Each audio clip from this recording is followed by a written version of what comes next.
So, sample ka natin kanina. Explain ko lang ulit yung sa sample ng subcooling and superheating.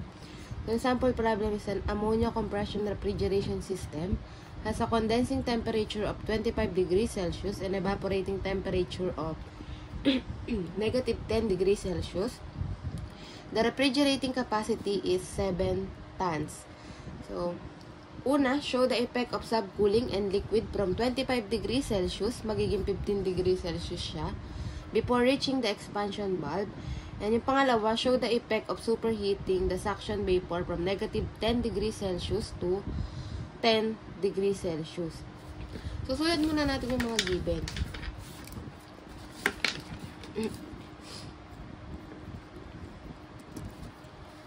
So, meron tayong given na temperature ng condenser or yung T2 natin, 25 degree Celsius.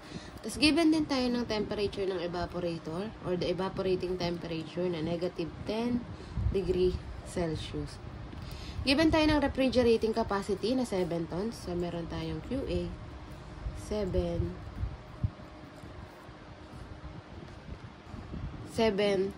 tons. So, syempre, meron din pala tayong given na with subcooling. Ang temperature natin ay 15 degrees Celsius. At sa superheating, meron tayong with superheating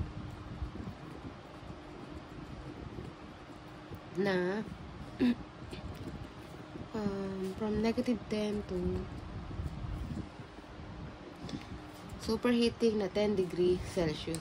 So, syempre, kailangan muna nating isolve yung walang subcooling tsaka superheating para syempre makompare natin. So, mamaya, solve muna natin yung walang subcooling tsaka walang superheating. Tapos mamaya isolve natin ng with subcooling tsaka superheating para makita natin kung ano pa yung naging effect ng dalawa sa ating system.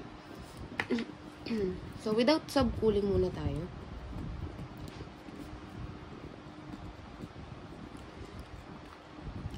So, sabi ko kanina, kapag subcooling and superheating, yung mga nagkakaroon lang siya ng advantages sa QA or sa ating refrigeration effect, pinapataas niya yung refrigerating effect, tsaka yung work ng compression pag nagsusuperheat.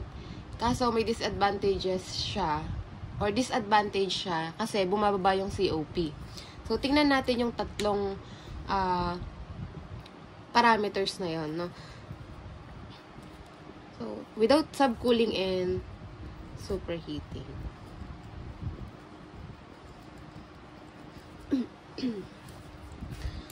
So, at point 1,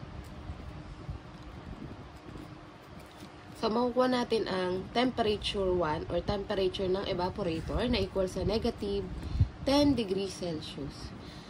So, makukuha natin ang pressure 1, H1, at S1. So, kunin natin yung table. Nakalimutan ko, i-drawing muna pala natin siya, no? So, kapag without superheating and subcooling, so, ito yung kanyang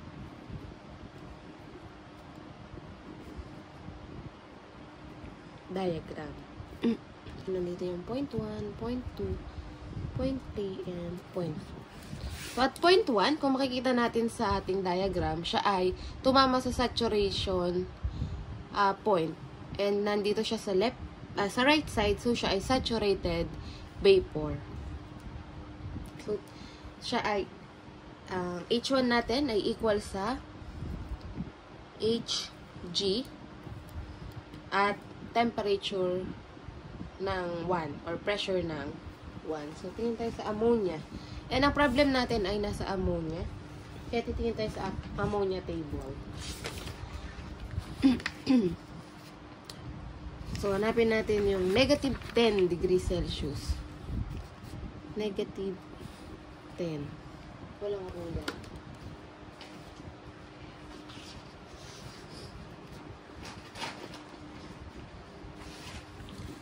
So, negative 10 degrees Celsius.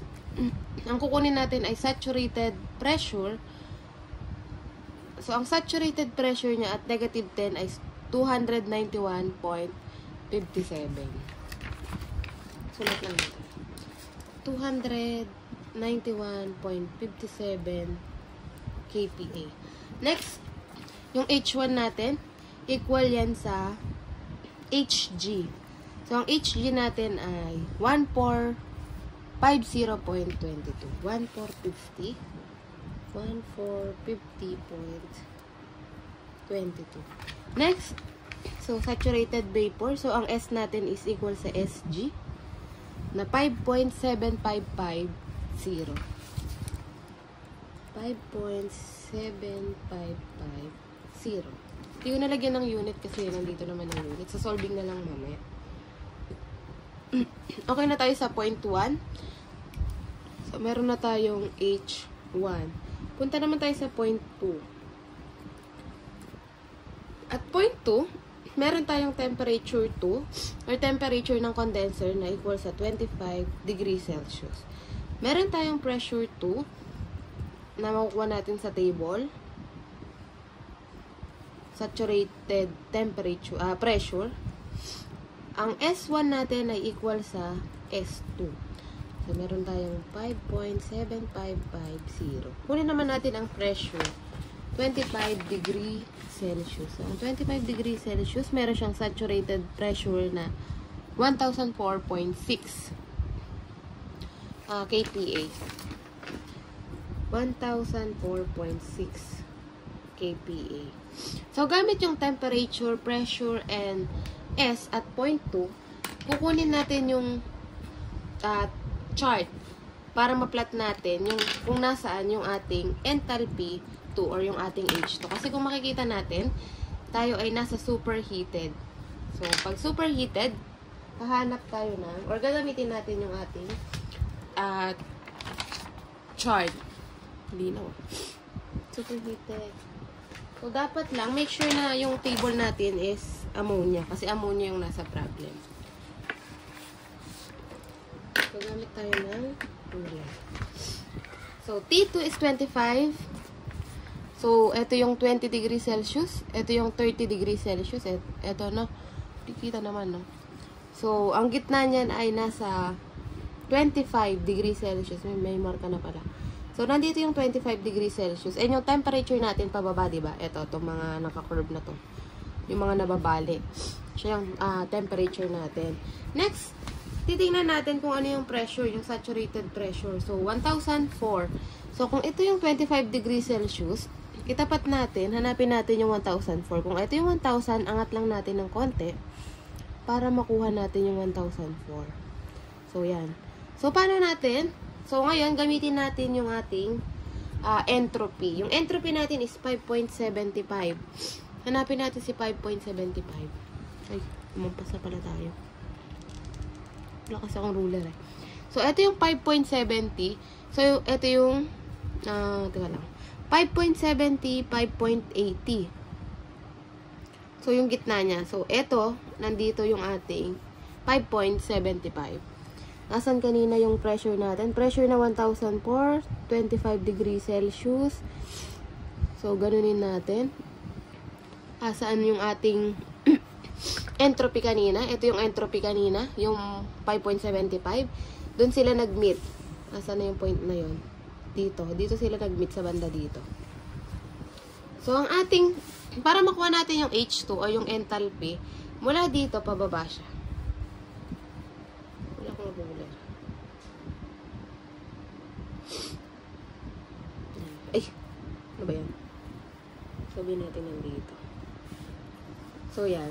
So, 1620 to 1624. Sabihin natin 1625. So, dapat yung pagkaka-plot nyo, sobrang lapit lang sa mga point na yan. So, 1.625 na lang. Assume natin na ang H2 natin ay 1625 pala. Sorry.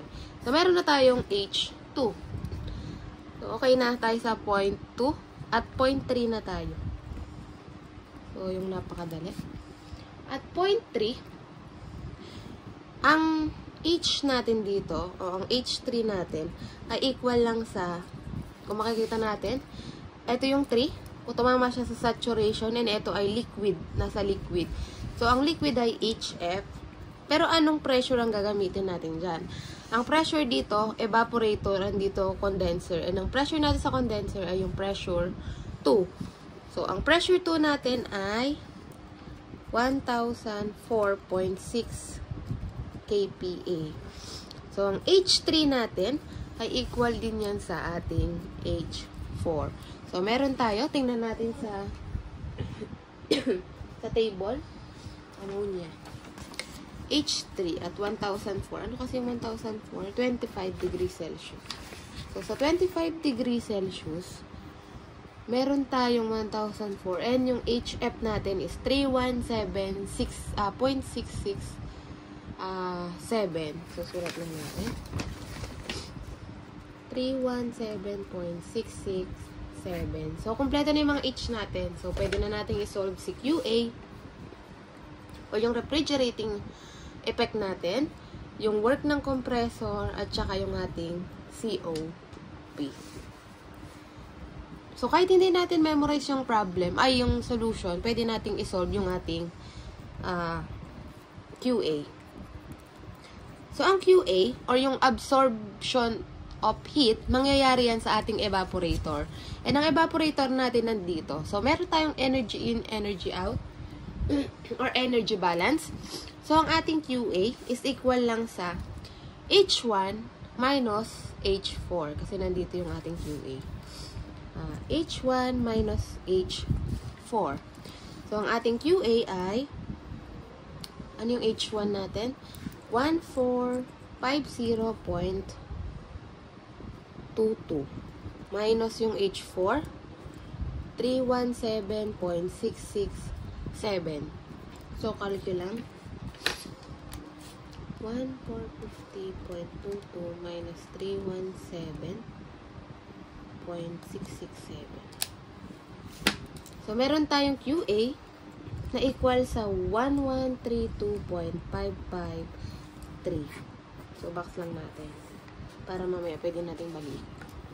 So, meron tayong QA. So, work ng compressor. So, kung nandito yung evaporator natin, and dito sa mga heat exchanger natin, nangyayari ang heat absorption and removing of heat. Dito naman sa side, mga work yung nangyayari dyan. So, nandito yung compressor natin. So, work yung nangyayari dito. So, ang formula for work ng compression, H2 minus H1. H2 minus H1. So, substitute. H2 is equal sa 1625 minus H1 na 450.22. 16. Huwag natin kalimutan yung unit na kilojoules per kilogram. Nakalimutan ko pala. Unit of heat. 1625 minus 1450.22. 174. So, meron tayong work ng compressor na 174.78 kilojoules per kilogram. So, last, yung ating COP. Ang COP natin, para hindi tayo mahirapan, meron naman tayong QA, meron naman tayong work ng compressor or yung ating work net. Pwede na nating QA over work ng compressor. So, yung QA natin is 1132.553 all over work ng compressor na 174.78. So, ang COP natin ay 1132.553 divide by 174.78. Meron tayong 6.48.